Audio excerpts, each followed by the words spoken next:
So, back again. This is number 2 of these sessions that I'll be doing with Chris Nan. We're doing these sessions. If you know, like, you could check out the video that you posted last week, Chris Nan, to see why we're doing these sessions and hear a little bit about exactly what it is that we're doing. This week, we're going to be talking about kind of dealing with failure. It's something that we all experience. And specifically, the reason why we're talking about this is because in last week's video, we had said, like, send us some suggestions or topics that you might want us to cover. And me and Marcus got to talking. Marcus from the IM podcast. We were talking about dealing with failure, and especially for us here, like, failure in Barbados and failure in the entertainment scene industry in Barbados. Because it does present a specific set of challenges, right? Like, I tell you, I got a couple stories myself, and I imagine everybody does. Let's hear it. Yeah, I'll tell you that story. It's just interesting because it is like doing stand-up over here in Canada, where I'm in Toronto. If I bomb in front of the audience, if your performance doesn't go well, I don't have to see those people again. But in Barbados, when you fail, you will see those people again. It's the same people all the time. Yeah. I don't know. Man. And they let you know that it was you. Did you say something? And they'll let you know that it was them. But they don't. People in Barbados, no. In fact, at the end of this story too, there was one woman. Let me tell you a story first. It was back in the day, and we were hosting Headliners 10. Me and my partner Crispy. We had started doing Laugh Off together, and we just used to do stuff together, comedy stuff. And we had gone invited to host Headliners 10. Because the original host, he couldn't do it for some reason. So, like, we had to host, and me and Chris Payne, this was my first time hosting. I don't know if he hosted other stuff before, but he was definitely bad at it. But anyway, we kind of devised this little strategy where we would come on in these different characters, and we'd be playing these characters and introducing the different acts. Kind of like playing out little scenes between the performances. And the first week it went well. It went very, very, very well. It went very well to the point that we got right up in the newspaper.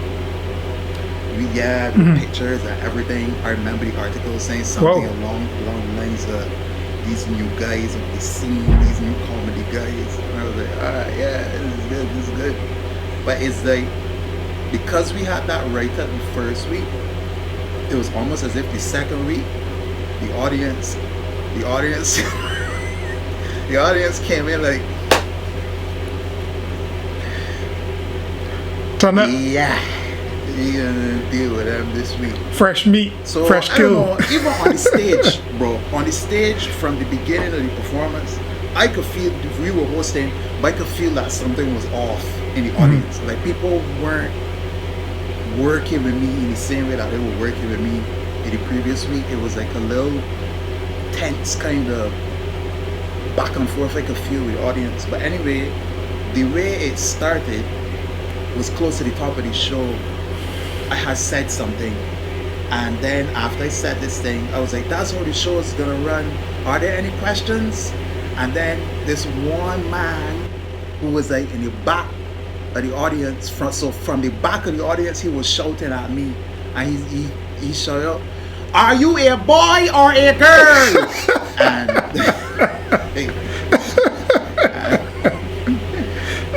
everybody in the audience started to laugh. And I didn't expect it. I wasn't really used to hosting. I was doing more acting stuff up to that point. So when he hit me with it, he really caught me off guard. I didn't expect that.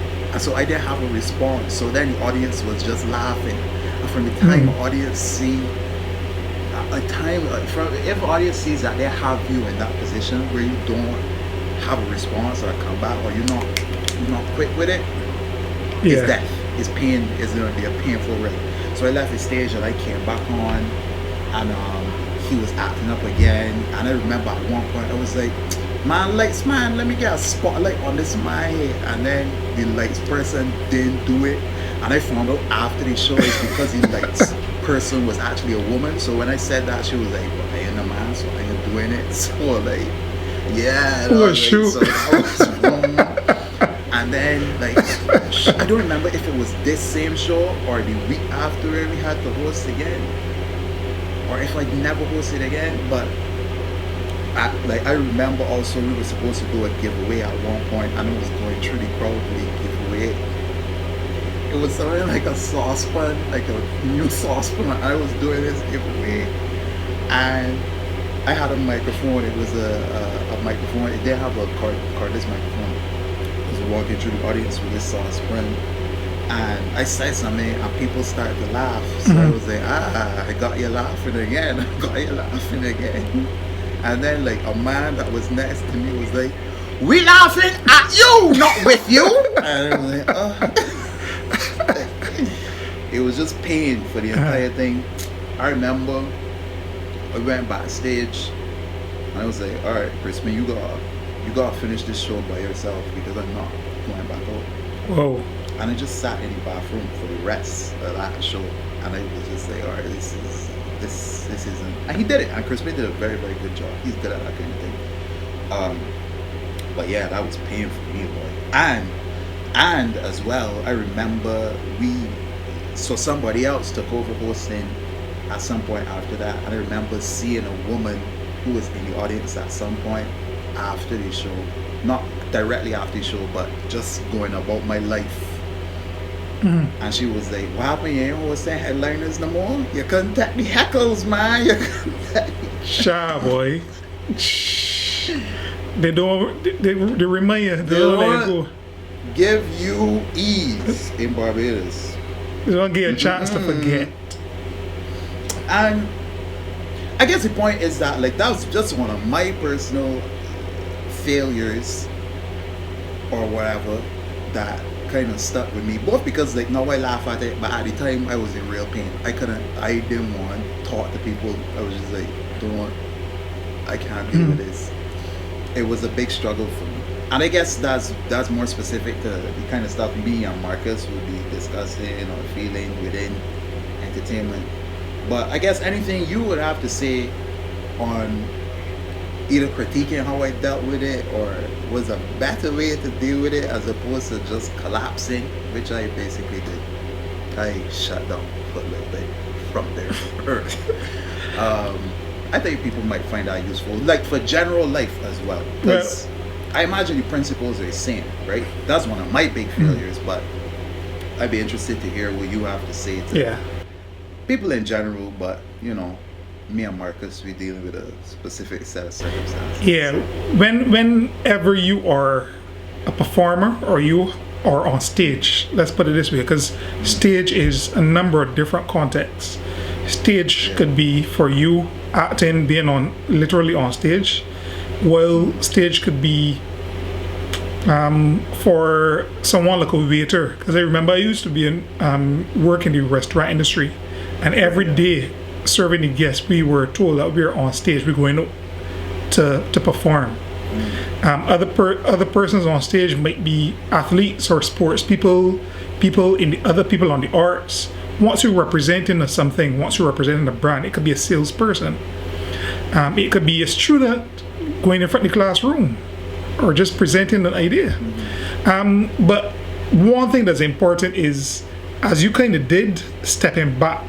Sometimes the stepping back and the reconsidering the processing needs to happen quickly, where you're going to re-enter the situation or continue the situation very quickly. Other times you might have more time to step back and think about it. But what you do, you step back, you look at what happened wrong. You don't focus on the negative feelings, but you look at what happened, kind of break it down quickly and work out what are your next steps. Because sometimes you don't just want to be here and in now, you want to be thinking, what can I do 1-2 steps ahead, so that you are taking the bull by the horn and taking responsibility and being bold and assertive so that you control the situation, you control the frame, and you That makes control your sense. own emotions. I guess for me it was more kind of automatic. But you basically, I think that's kind of, I like that. We'll go over it again in a second. Just give me a second to turn over in my own brain. Because I feel like for me, it was, my stepping back wasn't even a decision. I get licked back. I get cuffed back. I was Yeah. like, I get a belly searcher. I was like, all right, let me just rest myself here real quick. But yeah. Yeah, because the stepping back is really to reset yourself, Right. to reset yourself Yeah. and to reset, to catch your composure. And then you decide, okay, so what's the next thing I can do? So you need to know your strengths, your capabilities. It helps to know something about the audience or the person that you're presenting to or performing to, so that you can cater to them and respond to them in a way where, again, as I said, you take control of the situation, you take Right. control of the frame. So it might just it might just mean taking a deep breath and just continuing, or it might mean, coming back the next day or coming back the next performance, because sometimes it isn't always something that we're going to be Right. continuing immediately. Okay. Yeah. And I think that's important. Just because as well, I think that this kind of what me and Marcus were touching on, that like say you're doing stand-up comedy, the culture surrounding stand-up comedy just about everywhere Yeah. is that failure is a part of it. Nobody expects you to be good when you start. Nobody expects you to be good for a good 2-3 years at least, at minimum, right? It's just kind of understood that Yeah. not being good, failing is a part of it. But I feel like in Barbados sometimes people just kind of expect you to deliver, to without studying the craft behind something or understanding how something works, to just be good at it. And I feel like that could present its own challenges. Yeah. Right. Yeah, I think a part of our culture in the Caribbean is that people don't they don't give a leeway for giving people a chance, Right. right? So that Right. as soon as they fail and as Right. soon as they don't do what is expected, people are quick to write you off. But there's that opportunity at that time, right? We're in the learning curve and the developmental curve, where and they're probably not interested in that, where you have to know that failure is a part of this process. And there's a quote I read recently, something to the extent of the master fails so many more times than the trainee, right? And the person he's training. So in order to be good and to master anything, you actually got to fail not a considerable amount of times. You got to fail a few times at least. Right. So that space to fail and to catch yourself and to learn the craft, that's all a part of learning. Okay, great. I'm glad that got into something that I really wanted to touch on. I mean, there might be more to dig, but I don't want these sessions to get too long at the same time. So maybe Right. for today, let's do like a quick wrap up. So, step one, acknowledge that failure is a part of the process. Step two, Yeah. it's kind of when you do hit that failure, that big failure or whatever, and everybody laughing, Buffet. just take a step Uh-huh. back, reset. Is there a step three? Yeah. Reset. I guess change your physiology. So reset your physiology. You reset your mind. You take perspective, and then you reset your physiology. Take a deep breath. Maybe shake out, and maybe look away, just so that your whole body doesn't stay in the frame of the failure. Doesn't stay in the emotion of the feeling. So reset your Alright, body. I feel like there's a lot more here to dig into. I feel like there's a lot more to dig into. But it's a good start. I feel like Yeah. I don't want these to get too long. I don't want these to get too long. So let's leave it there for today. Yeah, thanks so much for joining us again. We'll be continuing this process of hearing about my failures and shortcomings, and Chris now laughing, and and then we'll see how it goes. We'll see how we build on these sessions. Again, send us a message. Some people message Chris now, some people message me. Let me know if there's a specific topic that you want us to cover, and if there are very specific questions as well that you'd like us to answer. If there's more on this topic that we didn't cover as well, send me a message or send me a message. Thanks so much for joining us. All right. Till next Till time. next time.